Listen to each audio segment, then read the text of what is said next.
The disruptive world has fueled a lot of companies to embrace digitalization. They are transforming at an impressive pace. However, this could come with risks. How should franchisors and franchisees mitigate these risks and adapt to the changing environments? A panel of experts will begin the discussion of embracing digitalization in a disruptive world with a 10-minute presentation about the topic. Questions from each other and the audience will be entertained afterwards. Participants are expected to understand the fourth industrial revolution in the business context.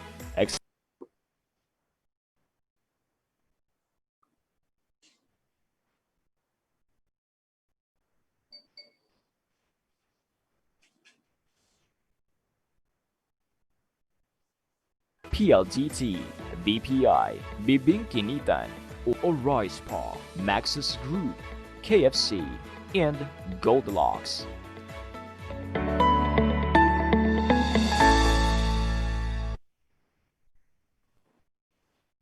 Our moderator holds 2 doctoral degrees in humanities and in education, a certified franchise executive and a fellow of the Singapore Royal Institute.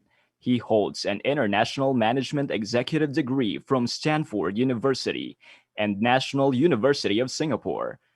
He is Chairman Emeritus of PCCI Quezon City and National Chairman for Human Resource Development of the PCCI.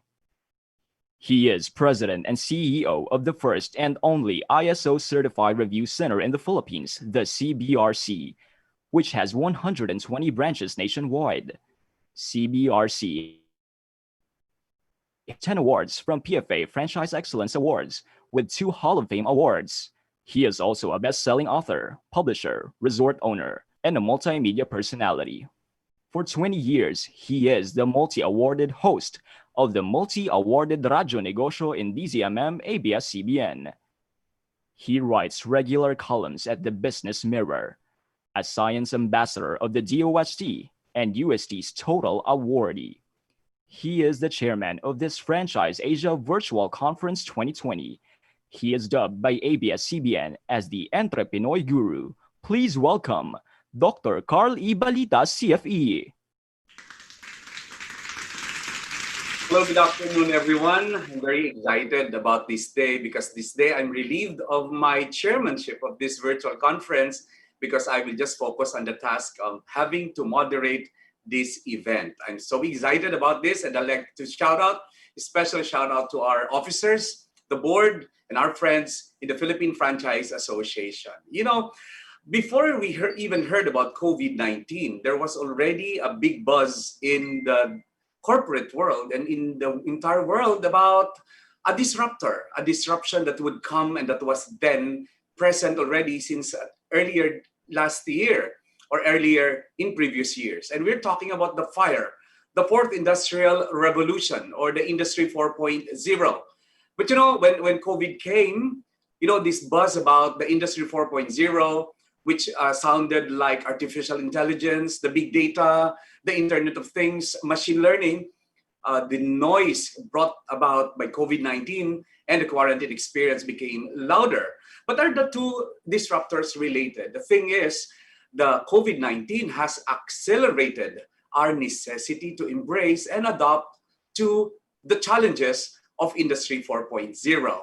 And if we are really going into the golden age of franchising, if we're talking that 2021 and up to 2025 will be the opening of the gates of the golden age of franchising, then we all have to learn this language of digitalization. But ladies and gentlemen, I will not be alone moderating this. I'll be joined in today's program by the President and CEO of Insular Healthcare, the fastest growing HMO subsidiary of Insular Life, and concurrently, the Executive Vice President and Program Director of InLife Sheroes at Insular Life Assurance Company Limited.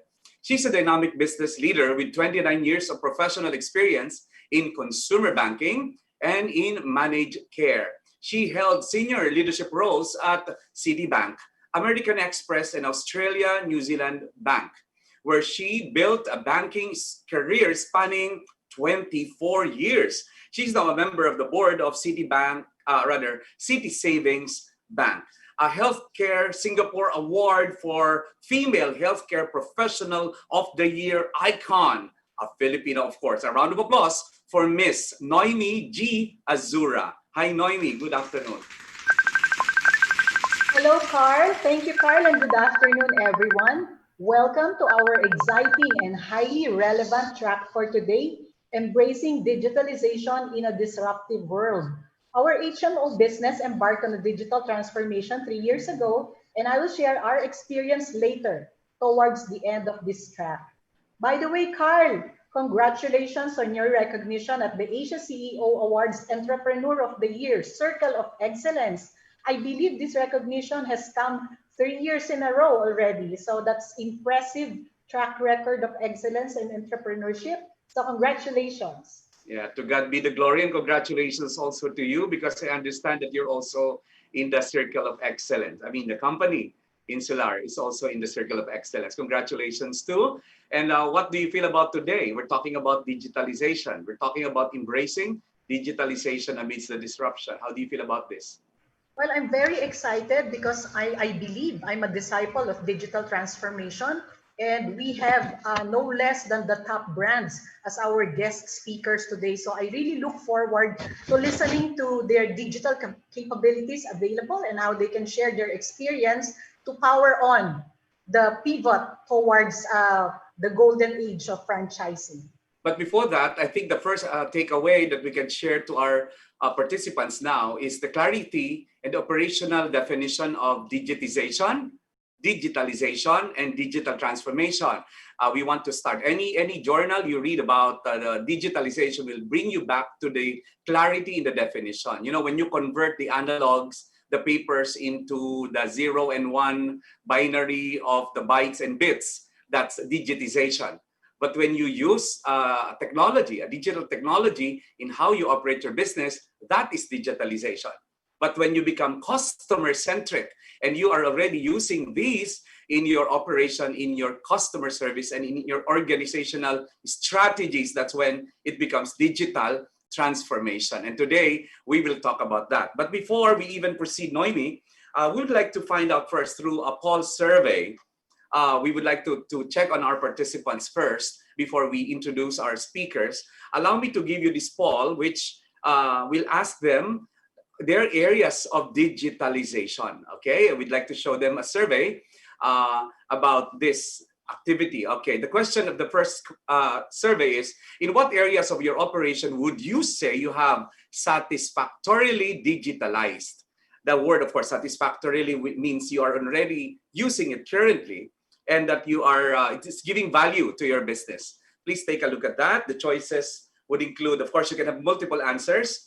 Marketing, finance, store operation, logistics and supply chain management, inventory management, customer service experience, franchise relationship, communication management, and human resource management. And you have 30 seconds more to answer this question. Tell us where you have actually digitalized already. And Noemi, you would see a big gap. It's actually already 72% saying that they have digitalized on marketing. Yeah, followed, I think, by, coming very close is inventory management, supply chain management, which are very related, and time is up. Now we have our answer already. Now let me proceed. And by the way, marketing got 74%. So 74% of our respondents are claiming that they are already satisfactorily applying digitalization in the area of marketing. Also 24% inventory management, 21% customer experience, and 24% also in store operations. And that's it.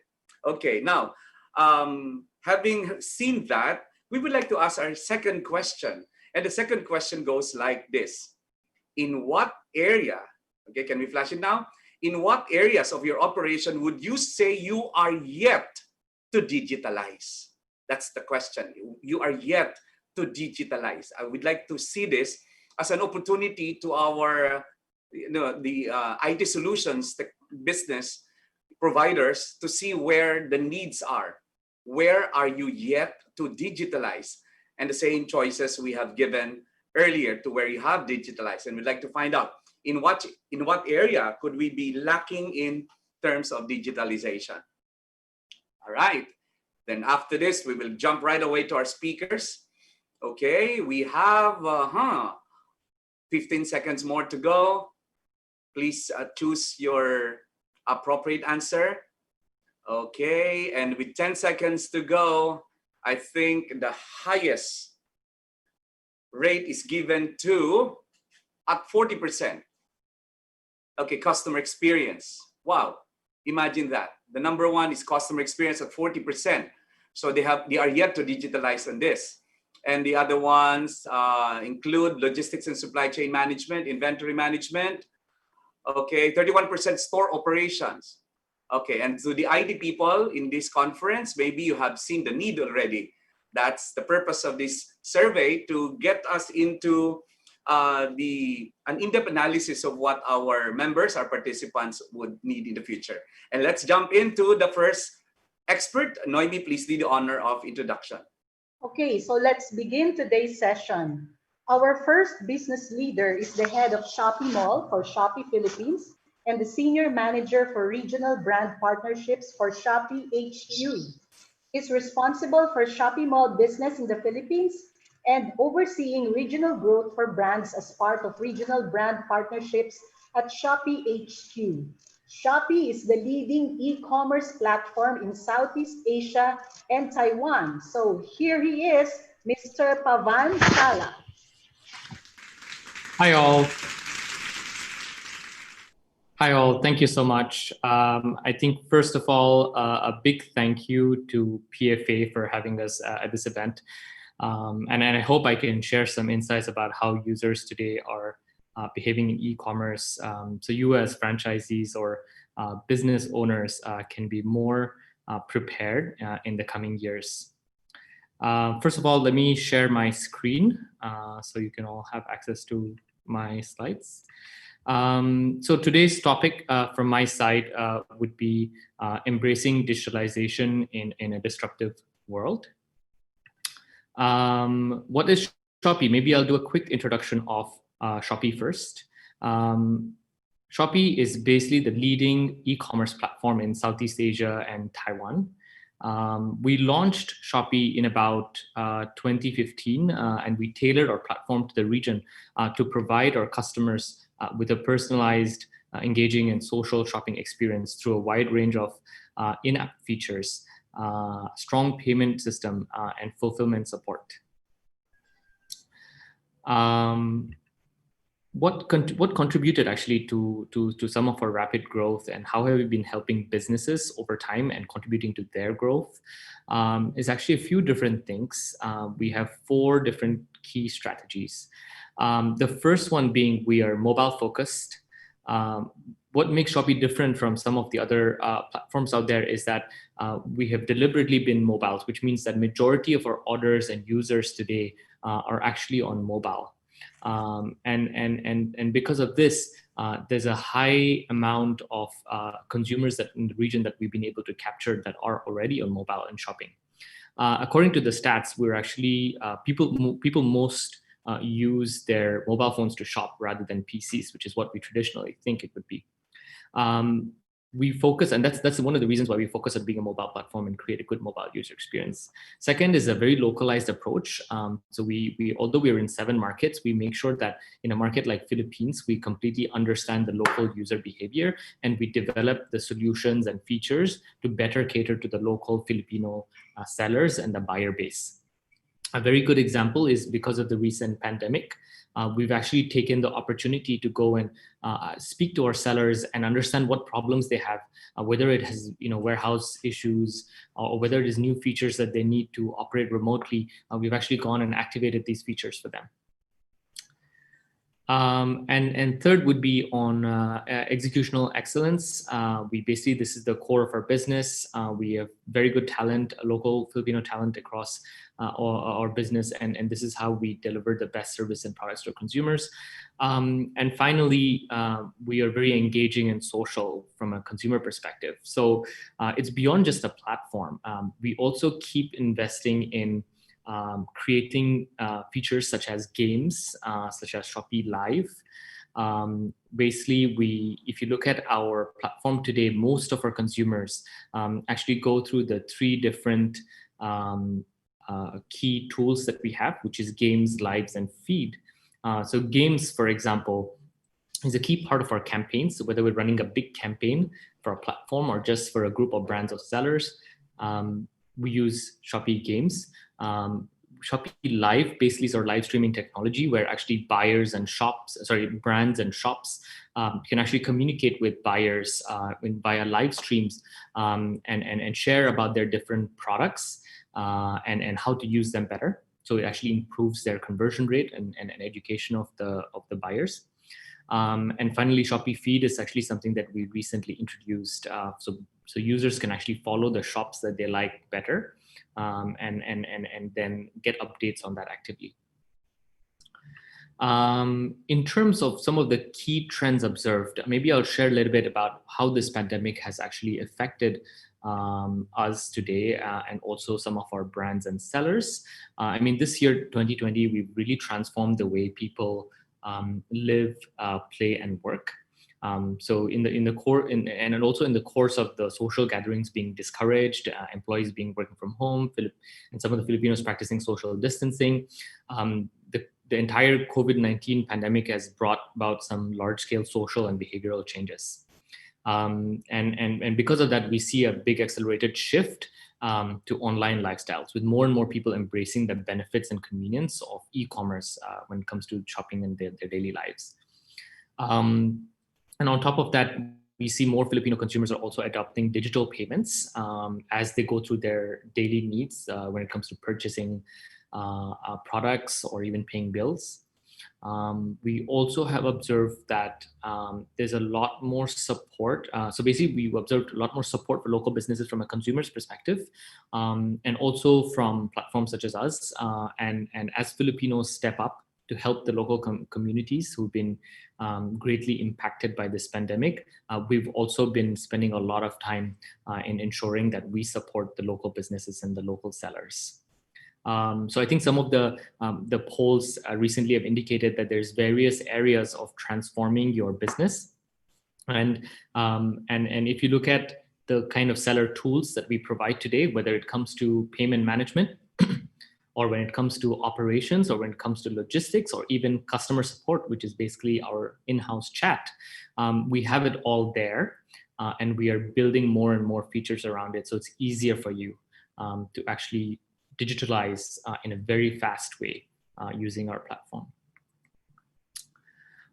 Likewise, we're also taking the opportunity to help educate the different brands and sellers and to accelerate the digitalization efforts. So we have various events such as Shopee University. We also communicate directly with the brands and sellers to make sure that if they need a more customized solution that would fit them, we cater to that.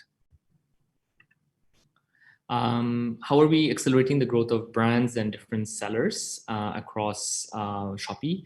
I think first of all, we've recently launched Shopee Mall about a couple of years ago, so we have a lot more visibility now.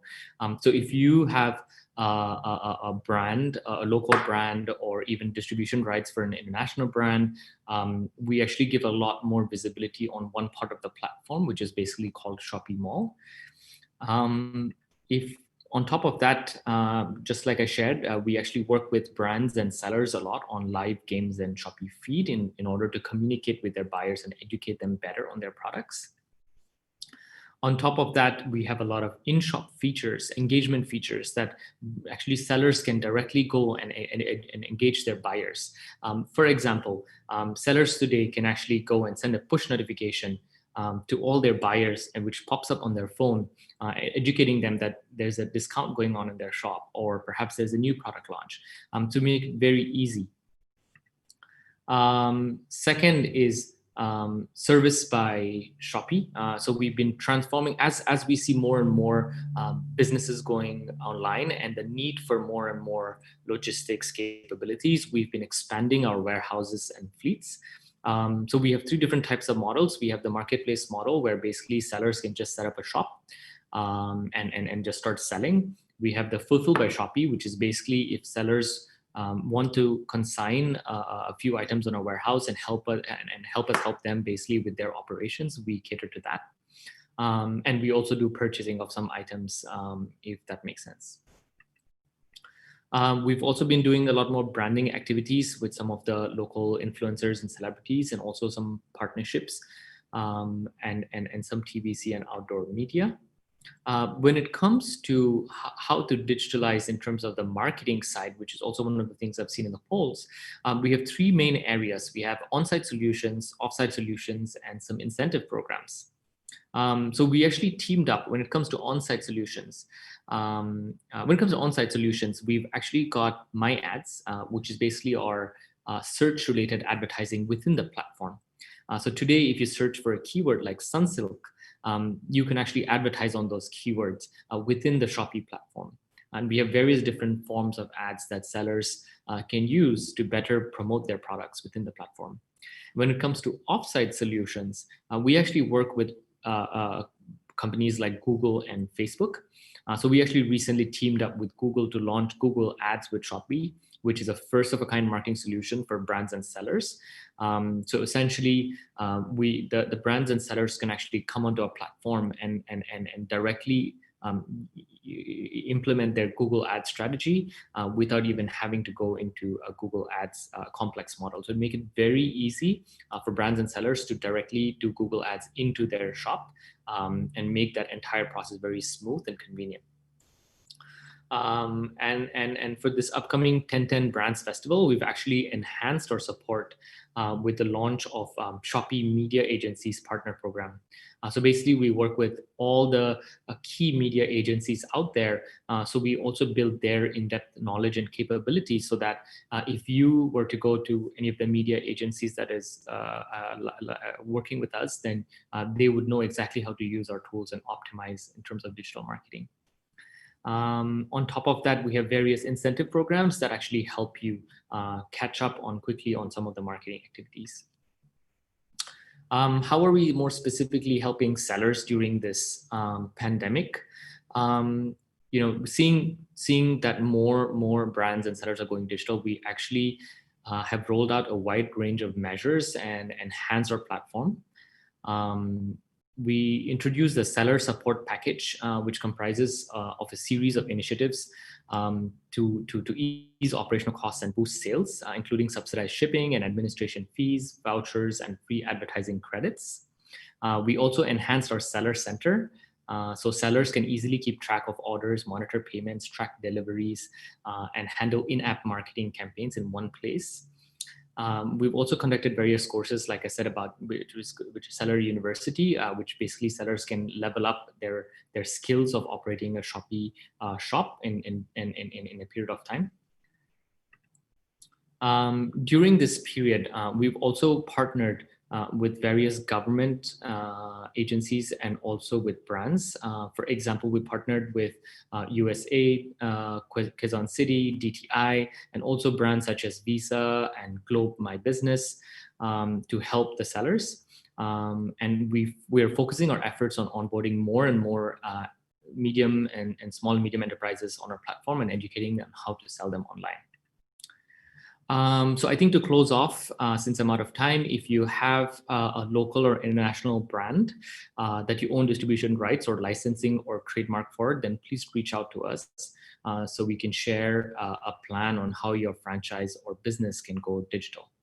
To set up a shop on Shopee Mall, just reach out to us on the contact details here that you can see on your screen, or scan the QR code to sign up. Again, thank you very much, and that's all for me. All right, thank you very much, Pavan. It was a beautiful presentation. And then actually imagining when I saw the Shopee University, I thought that Shopee will also go into online learning. And I'm glad it's a support system you can extend to the sellers so that they would know how to optimize the value of Shopee. Of course, my pending question for you is, assuming I am a franchisor or a franchisee, what concretely could you offer our brand or our business so that we can proceed to digital transformation? What are the things that we may still not know about what Shopee can offer our brands and our business, be as franchise or as franchisee? Okay, for our next speaker, I think I have my question for him already, and this has something to do with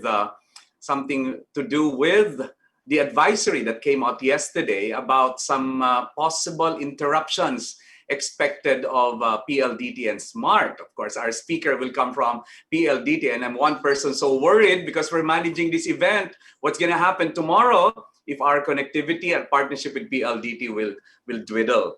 Our next speaker is the current Vice President and Head of Enterprise Digital Solutions Group of PLDT Enterprise, in charge of managing big data, the big word, big data, cloud, M2M, Internet of Things, and other emerging technology initiatives of the PLDT for its corporate enterprise customers. Prior to joining the Philippine telecom giant, he co-founded and led the cloud service provider called the Business Cloud Live, became general manager of companies like Jebsen and Jessen Philippines and Teledata Philippines, and had worked for technology companies such as Oracle Philippines and Sun Microsystems Philippines. He has been in the ICT industry for 26 years. Here we have him, Mr. John R. Gonzalez. Good afternoon, John. Thank you very much for the introduction, Carl, and I'll probably answer your question latter part of this program. So let me just share to you my presentation.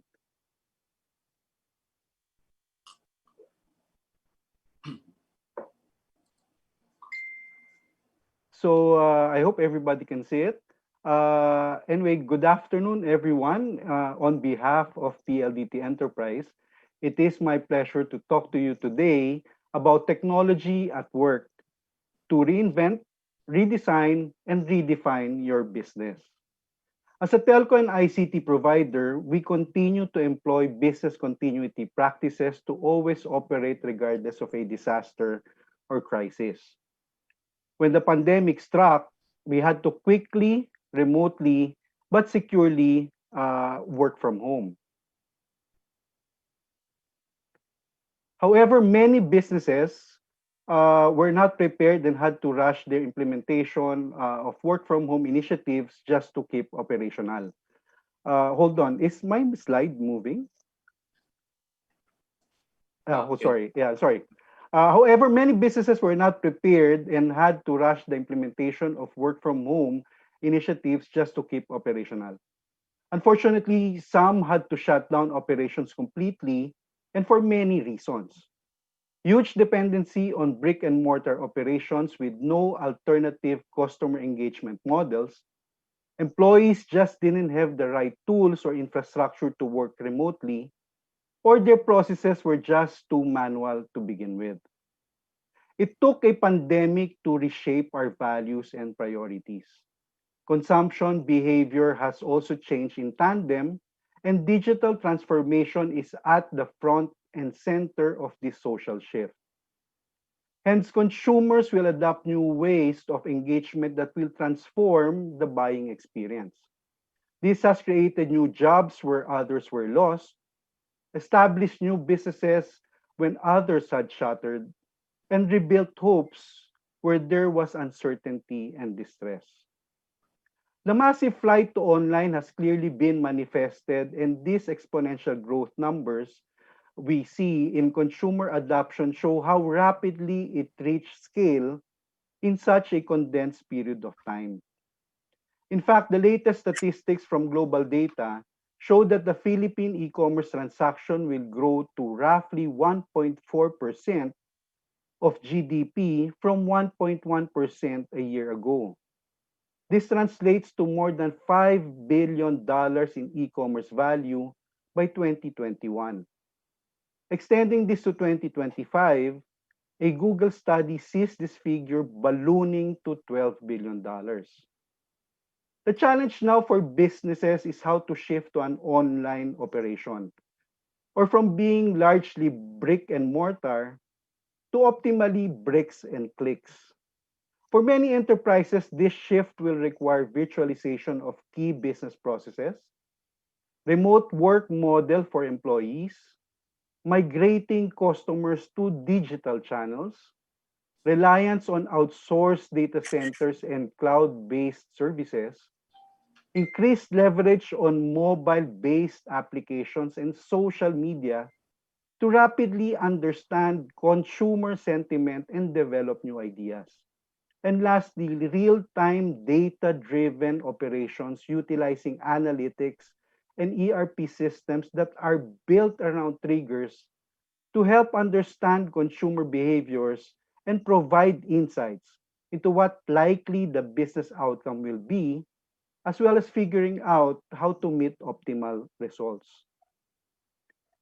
Many of the large retailers born in e-commerce successfully navigated this journey.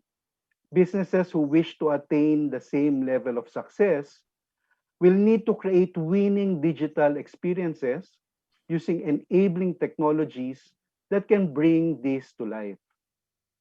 First, the experience has to be easy. In an environment where customers will engage you through multiple digital channels, it is important to have your website, your social media channel, mobile application, and even hotline unified so that your customers has the same experience regardless of what channels they use. This is achieved by shifting to an omni-channel system where the interaction history with the same customer across different channels is managed, thereby achieving a single customer view and a personalized customer experience. The second characteristic is that the experience has to be immediate. A manual approach to consummate a purchase or having to get back to a customer on inventory availability and delivery lead times in today's on-demand economy will result in customer fallout and opportunity loss. Customers today expect end-to-end transactions quickly and conveniently. This means front-end applications must tie in with the back-end via accounting and inventory, and at the far end with integration with your delivery and logistics capability. Third, the experience has to be always on. The brick and mortar concept of store hours, opening hours, and closing times do not exist in the realm of bricks and clicks. For the online consumer, there is only one paradigm of time, and that is my time. Customers expect to be served when and where they choose, so systems uptime is an obvious must. And the business continuity is critical for both back-end applications as well as network connectivity that enables your customers access to your digital assets. Lastly, the experience has to be secure. It's all about trust and reputation. With the spike of usage on online platforms, there has definitely been a spike in cyber criminal activity. Our EPLDT Security Operations Center has detected and mitigated between 3 times to 15 times more cyber threats during COVID times versus same period of last year. And the common misconception is that the cyber attacks only happen to larger companies. But trends have shown that everyone across the spectrum is a target. It is therefore not a matter of if, but when. Now, what are the possible technology considerations? No? Here we have segmented it into systems of records, systems of engagement, systems of management, primarily because all three are important. For systems of engagement, some considerations include your online presence and omni-channel engagement capability, multi-payment options, and of course, call center help desk support. For systems of record, it's really your automated back-end functions where we highly suggest an integrated ERP system. Lastly, we have systems of management to store, monitor, connect, and manage the whole life cycle. The next question really is, when, what, how do I move from here? Well, you can look at it in three ways. Determine what you can do immediately or during the crisis, what you can do when the situation settles down or near term, and what you can do to define your new ways of working. During crisis, procure all essentials for remote work capability and create processes and policies to enhance cybersecurity posture and data privacy.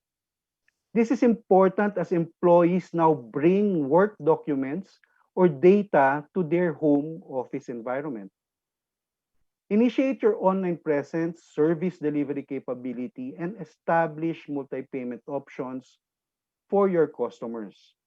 While transitioning to normalcy, check manual processes and determine what needs to be automated. Determine what can reasonably be migrated from your office premises to a cloud-based infrastructure or managed data center. And reassess your cybersecurity, data privacy, and network infrastructure. Now, once you've settled down to the new normal, take a look at outsourcing. Outsourcing essential but non-core functions. Outsourcing really started during the financial crisis a decade ago as companies needed a way to resolve their liquidity issues. Now, what we've realized, especially for the SME sector moving through a digital environment, it's really the lack of an automated and integrated back-end system. The challenge really was the significant cost required and time to implement such systems. In line with this, we've collaborated with our technology partners to bring these critical business solutions at a more affordable rate and also at a monthly subscription model. With this, PLDT Enterprise continues to help enable organizations with practical solutions that are easy, immediate, always on, and secure. And like what we do for many of our other customers, we have a technology and business consulting group that can help businesses plan for their future by delivering a roadmap for transformation using enabling innovations that are focused on creating value for you and your customers. To summarize, assess what you have now, redefine your business by using technology, build partnerships, and lastly, embrace change. With this, I'd like to thank the PFA for this opportunity, and God bless everyone and stay safe. Thank you very much, John. Thank you very much. Easy, immediate, always on, and secured. I did not know that when you removed all those words, it came out to be very efficient products of PLDT. But of course, ladies and gentlemen, please wait for the answer to his question. Is there anything we should worry about the advisory of PLDT and Smart that will start tomorrow? That we will hold you for that. And by the way, Noemi, we were right, Noemi, in introducing the concept of digitization, digitalization, and digital transformation, because now we're hearing digital transformation as the next level, going beyond digitalization. Noemi, can you introduce our third speaker from Google Maps? Absolutely, Carl. So the third expert is a 6-year Googler. He is the regional manager for Google Maps in North Asia. He is responsible for markets such as China, Japan, Korea, and Southeast Asia. He oversees the expansion of Google Maps in the region by working with companies large and small to transform their business using Maps technology. Prior to this role, he was the market lead for Google Philippines for 3 years based in Manila. He is Mr. Samuel John Blanc. Thank you. Thank you very much. Thank you for the warm introduction. Hello from France, actually. I'm right now working from France. I've come back here during the pandemic, and now I'm awaiting my visa to go back to Asia. So it is 7:33 here, and it's a pleasure to be part of this conference. Let me just cast my screen. There you go. Excellent. Quick introduction about myself. As you rightly said, right before joining Google Maps in June this year, I was the market lead for Google Philippines. I spent 3 of my best years in your country. I'm a very, very big Filipino fan. I've traveled all around the Philippines, from Davao to El Nido, to the beautiful hills of Batanes, and I'm your biggest fan, really. The first thing I'll do as soon as we can resume travel is go back to Manila and meet up with my friends, my colleagues, and the country that I love. So it's a real pleasure being here today. I've been at Google for more than 6 years now, and I've really seen all the trends that the 2 previous speakers were talking about. I've seen them in action in the past 6 years, and if you look at the Philippines economy today compared to a few years ago, you already see the trace of digitization. So we're definitely on the right track, but there's a lot more we can do. For those that are into social media, also adding my account on top. A few pictures from my time in the Philippines. The picture on the left was taken near Cebu. I was traveling there for diving and really enjoyed the mangoes and the hospitality of the people. And then the picture on the right was taken in Baguio. I was traveling to the rice terraces of Banawe, and I had to take a jeep to go from one place to the other. And one thing that really shocked me, and one thing that I love about this picture, is if you look very closely, almost everyone on that jeep is using a smartphone.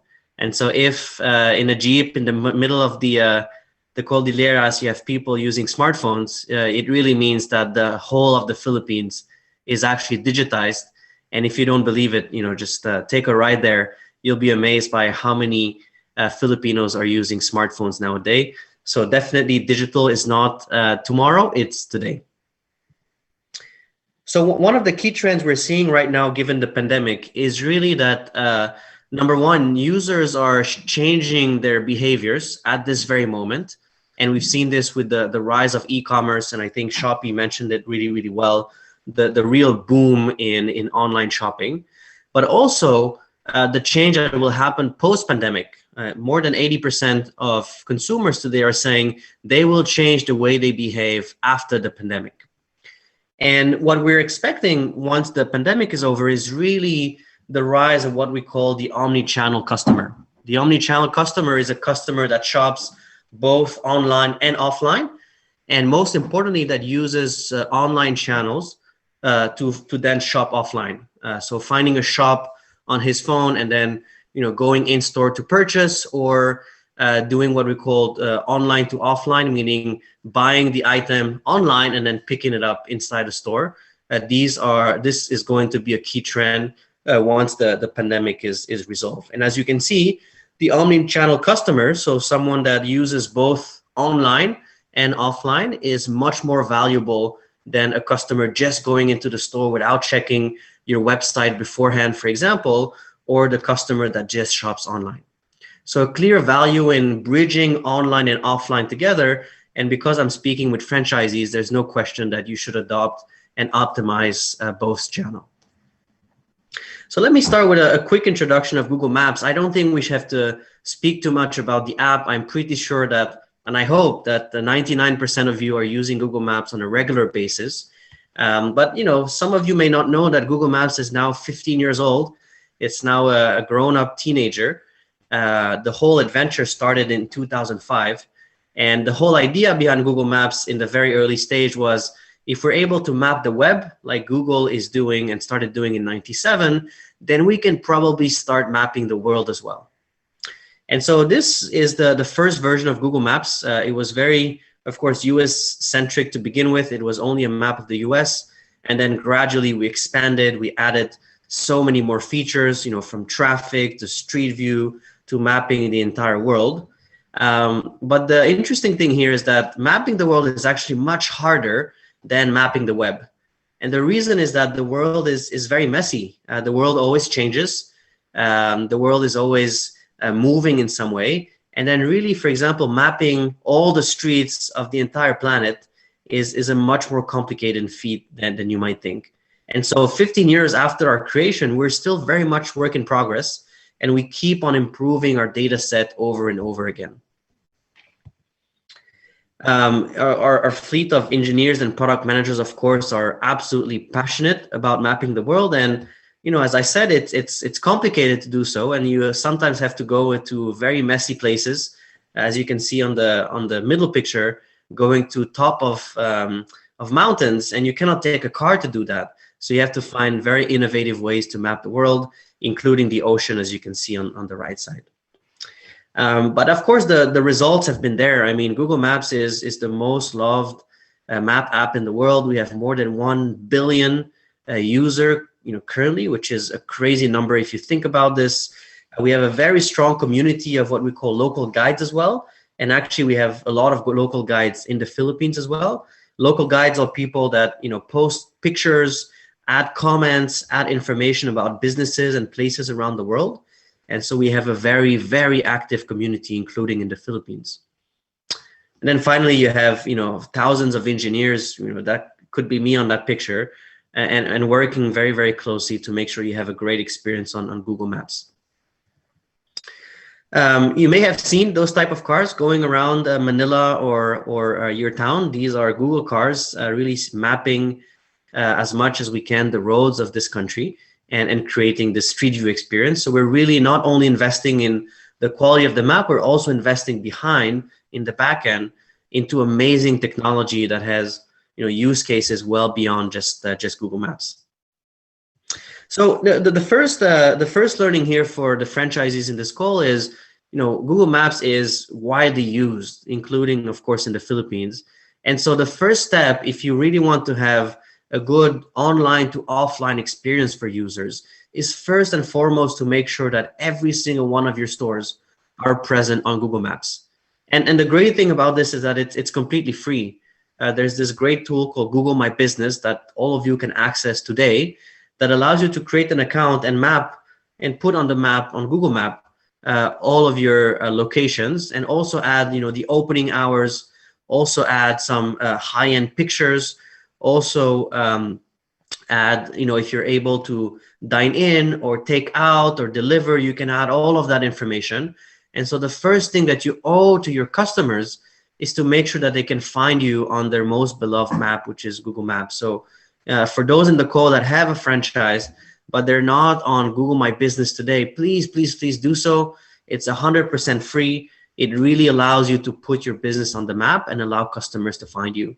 And once you do this, please make sure that you also update it on a regular basis.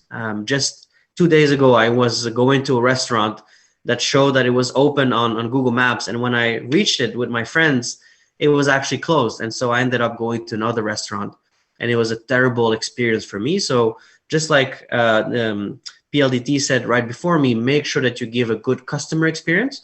So make sure you update that information on a regular basis. Once again, it's 100% free. And then the second part and last part of my presentation is, how can we do more together? So the first step as a business is to make sure that you're rightly located on Google Maps.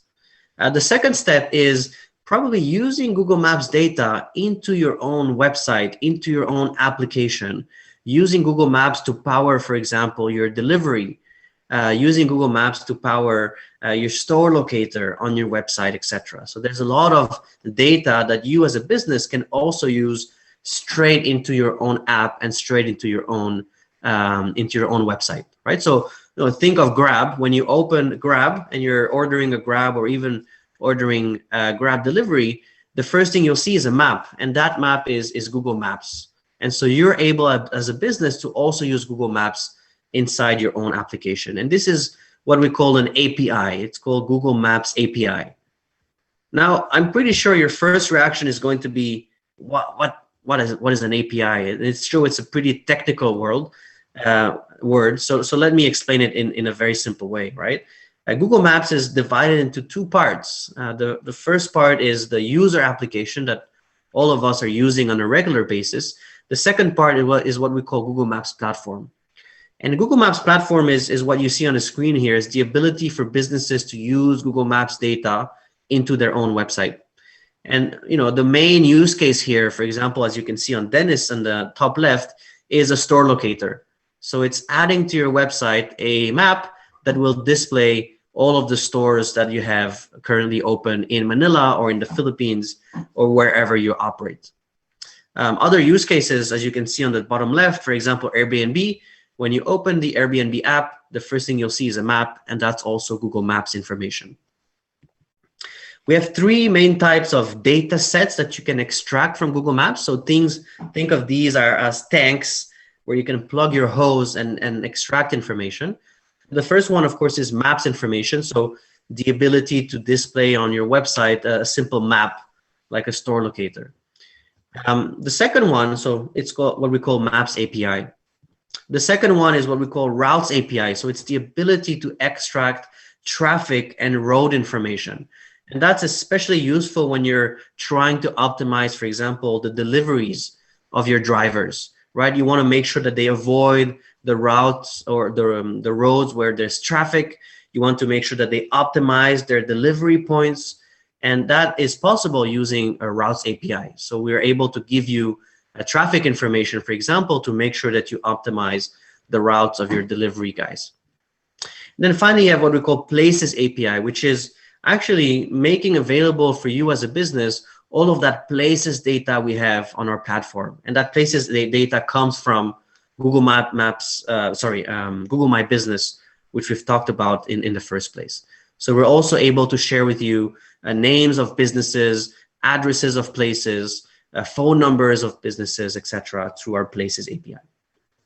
So the beauty of all of this, of course, is that it's using data that people are familiar with.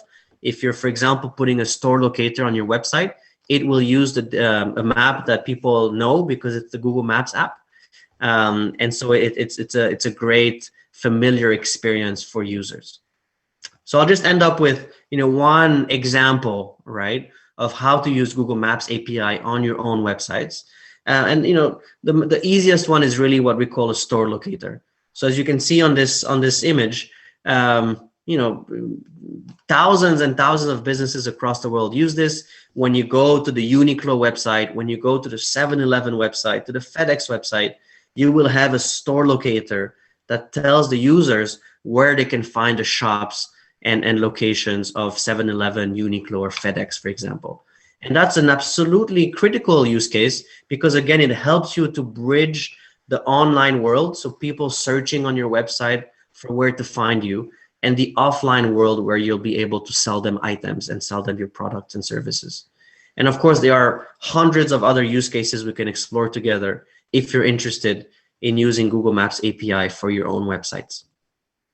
We have millions of clients across the world using those Maps API. All right, this is it for me. So I hope this was useful in explaining a little bit more how you can use location for your business and how you can really bridge offline and online together. This is what we call O2O. This is also what you will see referred to as location intelligence. And I hope you'll be able to enjoy those Google products. Thank you very much.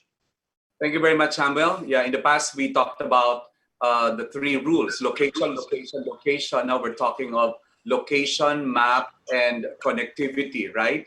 Thank you for mapping the world, and you're joining us, mapping our survival, and of course, mapping our way to the golden age of franchising. Thank you very much, Sam, for that beautiful presentation and making us see it. I love your Google headquarters in Singapore. I had a chance to visit it. It's lovely.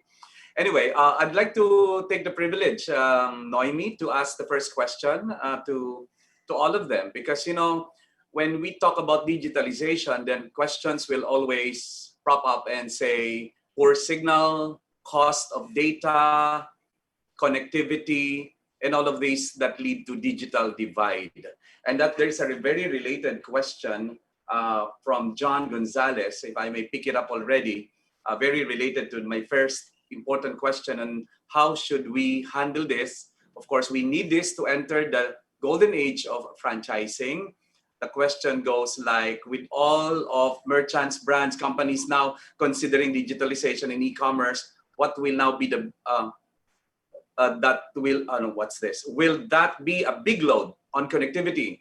How are companies like PLDT and others coping up to the improving requirement for connectivity and increasing bandwidths? Of course, John, would you like to answer that question? Are we, of course, you're prepared for the present, but are we prepared for the future that more than everybody would actually go digitalized?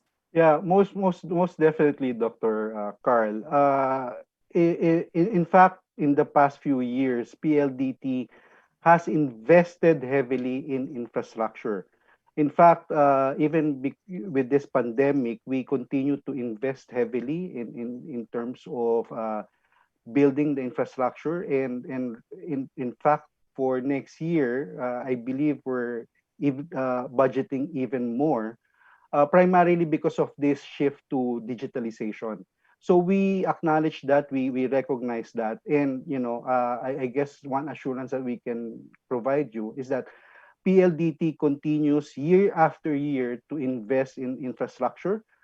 In fact, today, because of this pandemic, we are serving multitudes of our consumers, not only from their offices, but now from their workspace.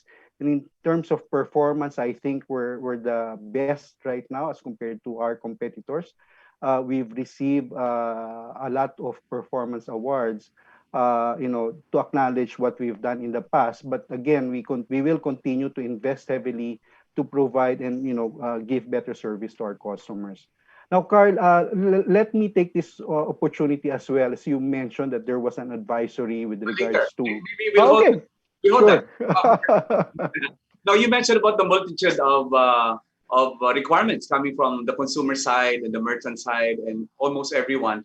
Which of these technology services had the most, patronage from our consumers? Which of these? Yeah, actually, we do have a suite of services. But when the pandemic started, it was really the shift from office to home office. So we had a lot of work from home solutions, and one of the biggest spike really that we had was usage of our fiber network. So that gave us a big boost in terms of how to grow the business. But second to that really was call center solutions. I think a lot of companies were not really prepared, with the deluge of all of these calls coming from their customers, and they didn't really have the infrastructure to take in calls. And we were fortunate enough to have a solution for that. And the third one, what we saw was there were a lot of companies starting to outsource, help desk or technical support desk. And now very recently, I think the demand has moved towards ERP. There's resource planning. Yeah, whether it's accounting, it's inventory, purchasing. I think a lot of companies have realized that they need to automate the backend. They may be very good in terms of marketing or managing their sales, but when it comes to accounting and managing their inventory or their procurement process, I think there's a realization that these all needs to be tied in together and integrated, and then with it also it gives them insights and analytics to determine what's happening really in the market, how consumers are behaving. If you have one solution to recommend to franchisors and franchisees that you think they would really help them navigate the new normal and enter the golden age, what is that solution? I mentioned it in my presentation. What we again realized is that a lot of the SMEs does not have this back-end application or ERP. So what we've done was really partner with SAP and try to lower down the price instead of making it capex. We've actually transformed it to OpEx based. So it's monthly subscription. We fire it up in a shorter period of time. And then we also put it in the cloud so that provide agility for customers to be able to access the applications wherever and wherever, right? All right, Noemi, how are you there? Sorry, I got carried away by those questions, Noemi. I'm good, Carl. All right, what about you? Of course, you're also leading an organization. How is your digital transformation, Yeah, especially brought about by this pandemic? yeah, earlier I said that we have embarked on our digital transformation journey 3 years ago. I look after Insular Healthcare. It is a fast-growing HMO, both in the top and the bottom lines.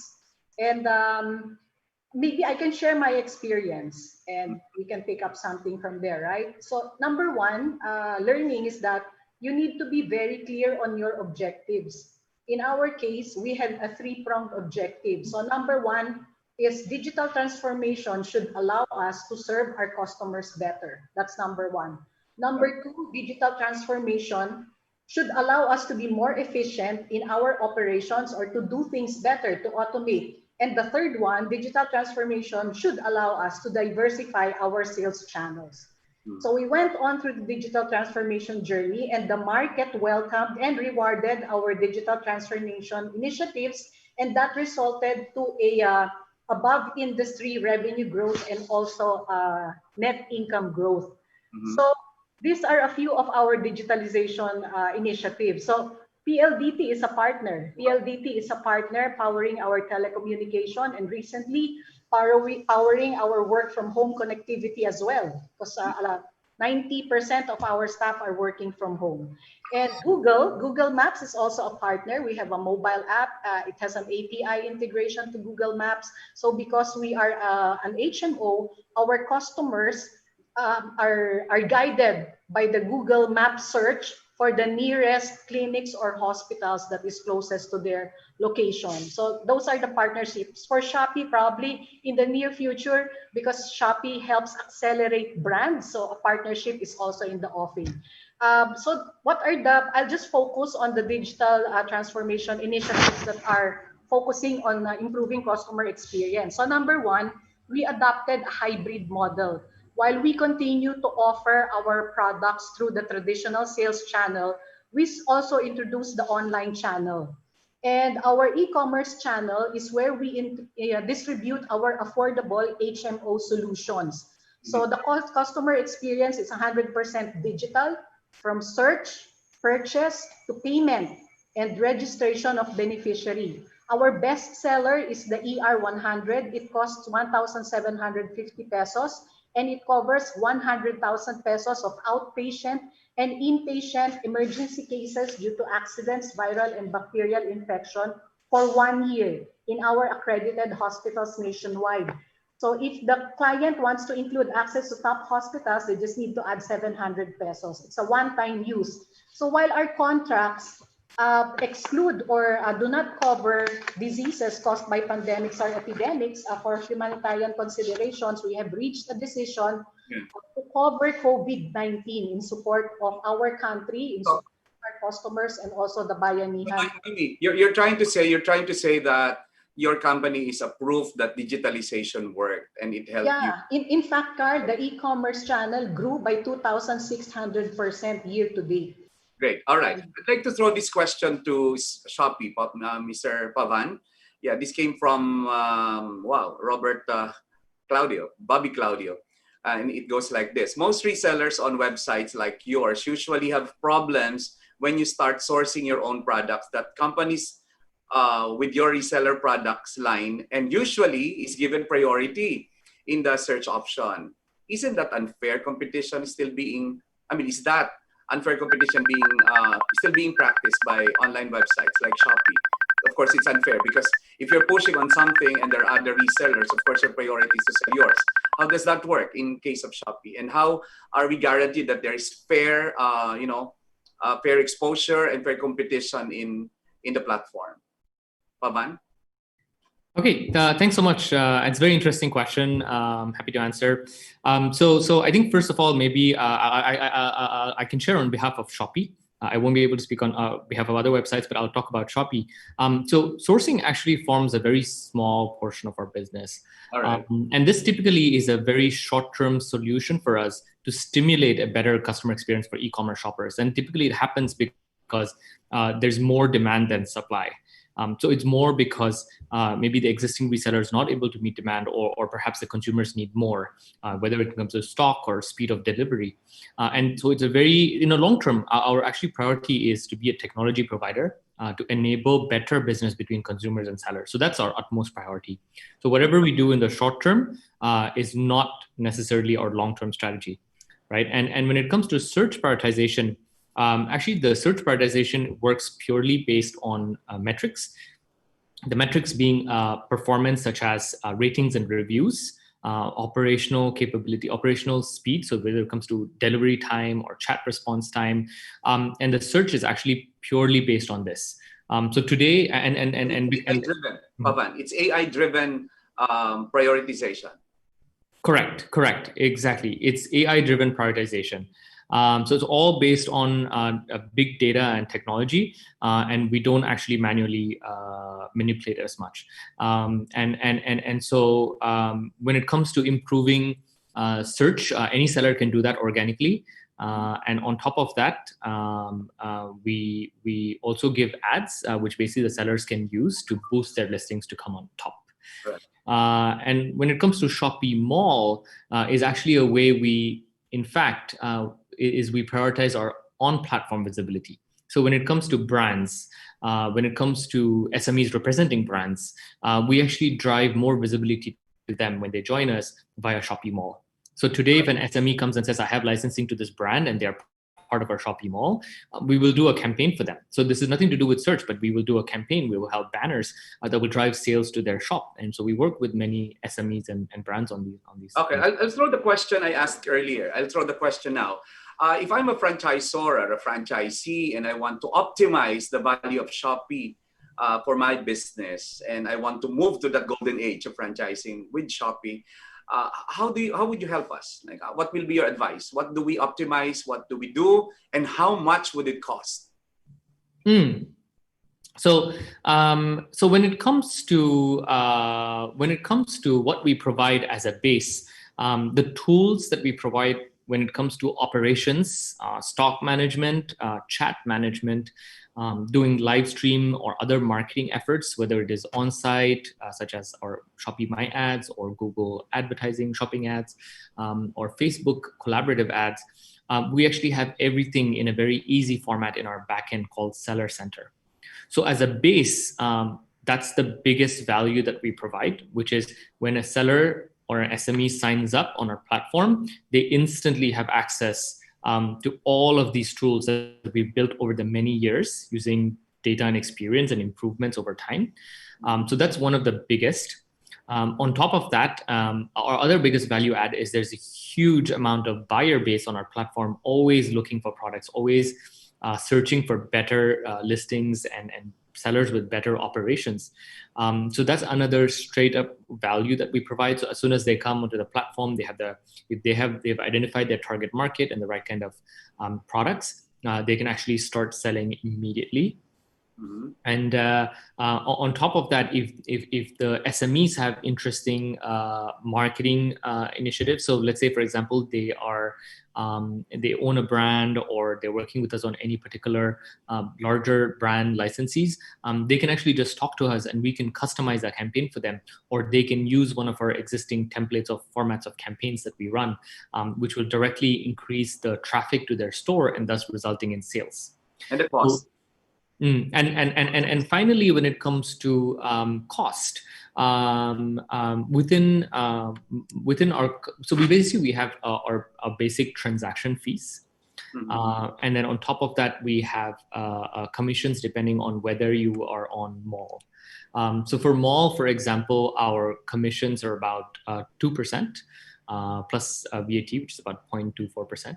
And then our transaction fees are basically what we pass through to transaction providers, which is about 1.5%. But either way, joining to Shopee is free. We don't charge anything. So if someone wants to join to Shopee, it's free. This is more when the transactions happen, we have to pay to credit card providers and so on. So that's what we charge the transaction fees for, and a small fees just to keep our lights on for all the marketing support that we provide. All right, we would like to encourage everyone to please key in your questions in the Q&A button, because if it's not there, it may not be asked. As a matter of fact, there are some questions already coming in. And by the way, if your questions are too specific to a particular panel of expert members, it will be answered by them directly. And Noemi, I think you have some questions from our audience. Yes, Carl. This question is from Michael Andrew Aleta, and it is addressed to Sam of Google. So Sam, is there a way for businesses to use Google Maps in identifying a possible area for business expansion? Are there any best practices currently being employed by other businesses using Google Maps regarding this? Beautiful question. Yeah, wonderful question. Thank you very much for asking, Michael. And the answer is yes. The answer is absolutely yes. We have a number of use cases there, right? I'm going to mention two, but then really the limit is your imagination and your needs. The first one is a lot of businesses are taking their own data set. Let's say, for example, you are a Pizza Hut and you want to expand in Metro Manila. What you'll do is you'll take Google Maps, so you'll take the maps, and then you'll plug in your own data on top of it, and you'll be able to visualize where your orders are mostly coming from. You'll be able to visualize where your delivery boys are too stretched. They need too much time to get to a certain place, for example. And so that's the first way you can really identify new places to expand into, is to plug in your own data onto a Google Map. And we have many, many businesses using this for internal planning, for business expansion, simply for data visualization. And it becomes much more powerful if you have a really good database of information. And I think PLDT was mentioning earlier on that it's important to store your data in a cloud system, so that you can then project it on a map, for example, and visualize where are the key places you want to expand into. So yes, that's one of the best use case you can do, is to visualize your data on a map. The second thing you can do is, oh yes, please go ahead. Go ahead, Sam. Please continue.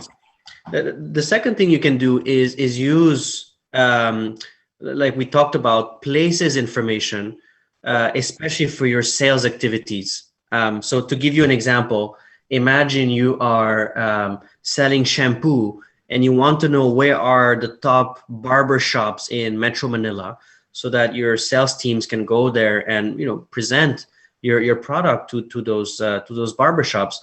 Then you can definitely do this with a map as well, right? You will display a map that has all the key barber shops, and then you'll be able to also optimize the work of your salespeople, so that they can have every morning when they start their work, they could have an optimized route to go to those different places and introduce your products. So that's a second way you could use maps information for your sales activity and know where to expand, which are the areas that you haven't covered yet, which are the shops that aren't your clients yet, for example. So these are two examples on how you can use maps information for your business analytics and for your expansion plans. But there are, of course, many other use cases. So the best way to do this is simply to get in touch with the team. There's a public website where you can leave your interest and ask to be recontacted, and then express your needs, express to us what you're trying to achieve. And then, of course, we'll find the best way to use maps to achieve those goals.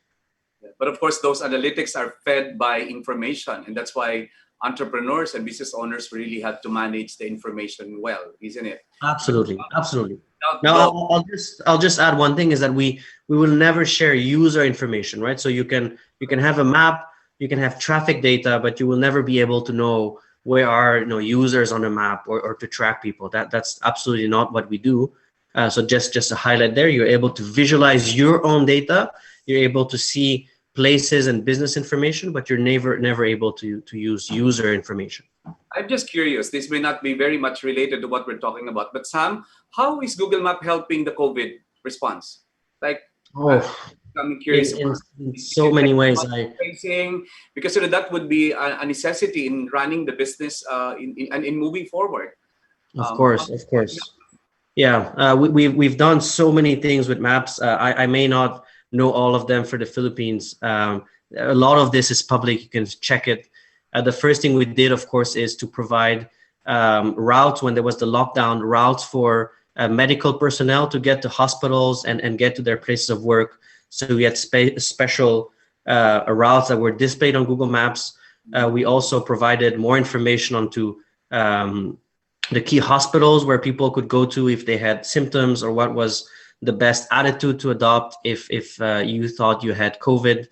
We also shared with the government some anonymized data onto how people behave and what was the effect of the lockdown. All of this is also public. I think Google Maps has more than 100 projects in the world trying to support the COVID effort. So yes, we're doing a lot of things. We also helped during TAL eruption. We were displaying on the map the top shelters where people could go to if their home was affected. So every time there's an event like this, we really try to support the community, and we do so. With that, we get to appreciate it even more. And I'd like to go back to John of PLDT. Yeah, you mentioned about the ERP, the Enterprise Resource Planning. The question is, why do you think ERP is most important, especially nowadays? And please tell us some cost of network infrastructure, considering that businessmen are operating in a very limited budget now.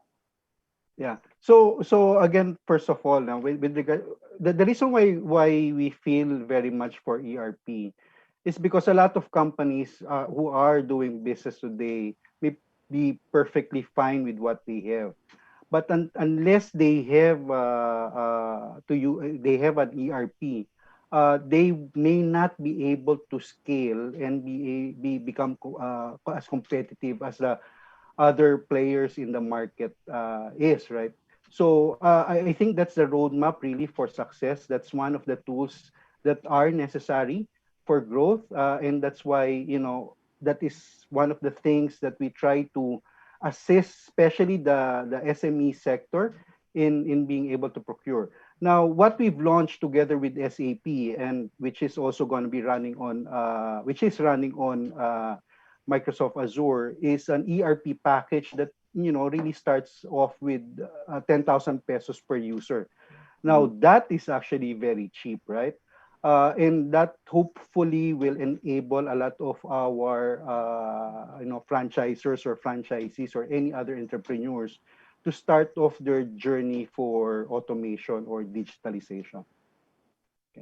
All right, Noemi, from your side, there are more questions in our Q&A, please. Yeah, so I'm asking this question on behalf of Manuel Carlotan, and his question is this, and can be addressed to the three of you. How will small brands compete with big name brands given the busy cyberspace? Is there a system that is in place to give small businesses a chance to be recognized?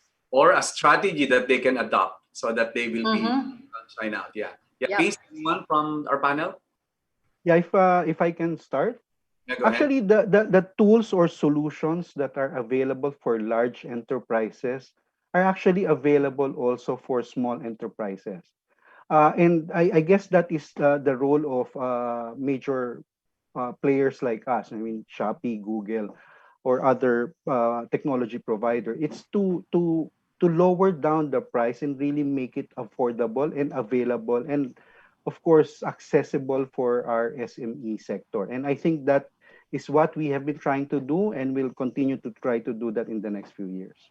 Say that again, the accessibility. Yeah, I mean the opportunity for them to utilize these tools that previously were being used by larger enterprises. We're trying to make it affordable so that these companies or entrepreneurs would have the same ability to use said technology. They're now in an equal playing field, as a matter of in the same platform. After all, they're operating on the same virtual space. Yeah, thank you for that answer. What about the others? you have any answer to the question? I can step in on this. I think the best thing about going digital is actually that we are equaling the playing field. And in fact, when a seller joins or a small brand just joins Shopee today, they can actually compete on our search via our My Ads exactly as the way a brand would be compete with a brand that is basically running for about a few years now. So basically, when they let's say, for example, a new shampoo brand joins, they can actually focus on specific keywords on shampoo and compete with the big likes of P&G and so on by bidding on the keywords and playing a better marketing solution strategy. On top of that, we actually provide whether it is big or small brands equally and the same amount of channels when it comes to communicating with their buyers. So whether it comes to live streaming, so live streaming everyone can do, feed, campaigns. So even the smallest of brands can come and work with us if they have the appetite to do some campaigns and execution. Shopee feed is basically like our Instagram feed where sellers and brands can actually build followers and share content. So we help the brands build their brand equity by providing the communication channels and by providing marketing tools that can actually boost their performance immediately from day one. Yeah, and the David and the Goliath are in the same map, right, Samuel? The David and the Goliath is found in the same map. So yes, absolutely. I couldn't agree more with what Shopee just said. Digital is leveling the playing field. However, you need to. It's not going to happen on its own. I worked in the Philippines for a long time, and sometimes there's this inertia, right? Even from small businesses in running their business. And so you need to adapt. I think that's the key message here. I've run workshops with DTI in the provinces, went to Tacloban, Tuguegarao, and you can see that the businesses that want to adapt, they succeed, they thrive. But there's also, and it's hard. Running a small business is hard. There's so many things to do. But if you don't adapt today, then eventually, of course, you're gonna struggle in the future. What I can tell you though is that big businesses, big companies, they're a lot less nimble. They're less nimble than small ones. So for them to adopt a new technology, it takes many, many years because they have processes, they have existing business that they don't want to jeopardize. There's a lot of things going on. So it's actually now that small businesses can have the most impact while large companies are trying to digitize themselves. So, I think the title of this conference is spot on. The pivot is now. It's not in 5 years' time. Small businesses can be as successful, even more successful than large brands. They just have to adapt today. All right, and I'd like to address this question to all of you. We're talking about the data, and where there are things like data privacy, data security, network security. Are we safe? I mean, security is one, and confidence is another. A lot of people I've heard about that are criticizing on how they can actually trust data privacy and data security, especially in our setting. Can you assure us that it's safe, especially you, John? Yeah, actually, there's a lot of technology available today that helps secure any platform or any operations, right? But the accountability not only relies from the technology provider, but also from the end users themselves. They need to understand what needs to be secured. They need to understand the guidelines in terms of properly implementing data privacy. But I guess what we're also trying to do is that the expertise in terms of security is not really that available globally. So what we've done is build a center of security experts. And what a lot of the companies that we work with is that they subscribe to our service and we monitor the security for them. So, again, it's not only us, there are other providers. But if you do not have a security expert within your organization, it's either you work with a consultant that can assist you or work with a provider that can actually provide you best business practices in terms of security. Yeah, and I would love to advise as an ISO company myself. I mean, my review center is an ISO certified company, and data privacy is now a very strong law. And I even had to get a consultant so that I can be, more comfortable dealing with my data. And what about Shopee? There's a question about the due diligence practice that you should be practicing in, in bringing in these merchants, and of course the data privacy as well, and the data security of the buyers and the merchants. Pavan? Yeah. So I think, first of all, I think when it comes to sellers and businesses that come on board, we actually work closely with government institutions like DTI, BAR, to make sure that they are following the necessary guidelines and regulations. Secondly, when it comes to products, firstly, I would say that all our products on our platform are covered by Shopee Guarantee. So basically, it's a unique value-add service that withholds the payments until the buyer confirms that the products are received in good condition. On top of that, we've also added things such as, especially if you look in Shopee Mall today, all the products in Shopee Mall, we've added our own guarantee. So if any product is found to be counterfeit or not authentic, we give hassle-free returns and money back. Secondly, we have product screening. So we have dedicated teams in every market, including Philippines, who screen and monitor some of these products regularly. So our efforts basically are aided by things such as AI, where we actually screen the product listings and then we flag it for any issues. Last but not least, product ratings and reviews act as another way to tell the consumers which product is good quality and which product is bad quality. So users can leave a simple rating and review, which basically gives more transparency because we have millions of listings on the platform.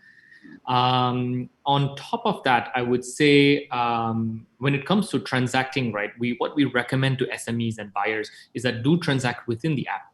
So when they transact within the app, our Shopee guarantee comes into effect. And when that happens, they can always be guaranteed that they will get the product that was advertised, the products that they see displayed is the item they receive. If they receive anything different, they can actually go and raise with our dispute team, and we step in and we come and resolve the matter. And the data privacy and security of the buyers. Yes. So when it comes to data privacy, we actually deploy all the corporate standard of measures. On top of that, we actually work closely with the National Privacy Commission, and we have our own data privacy team, like I said, so that ensures that all your data is protected in the best possible format. All right. And for your final shots, may I request Samuel? Of course, the question for your final shot, all of you would have to be, how do you suggest franchisors and franchisee accelerate the digital transformation? Let's start with you from Paris. Samuel? No, it's a great question. And again, from my experience working with small businesses across the Philippines, the first thing that I'll say is there are so many free tools out there. It's really a matter of education. And I'll tell you one story that really struck me. We went to, with DTI, we went to, I think it was Tuguegarao, and we did a training in front of 50 women. They were women entrepreneurs, and it was such a great crowd. But you could definitely see the digital divide between some of them. I remember we asked them to go to a website where they could sign up to Google My Business. And some of them had no idea how to go to a website, how to open a browser. And so things that seem very, very natural to us are actually not a given for many people across the population. So the key message is start with education. And we all have, of course, a part to play. I know because I was part of it that Google invests a lot in educating, again, not just the big groups and the big brands, but really as many small businesses and small business owners as possible. And then once you're educated, there are so many free tools out there to start doing, to start going online. Again, from Google Maps to Shopee, e-commerce platforms. There are so many ways you could do this, a Facebook page, and social media, a website. Most of these are either free or very, very affordable. And so this would be really my starting point if you want to digitize yourself. And do you really think that those people in the jeepney you had picture with in Baguio, do you think they're ready for digital transaction? Are they the kind 100%, 100%. It's a great question. Users are always ahead of businesses. Users are always ahead of businesses.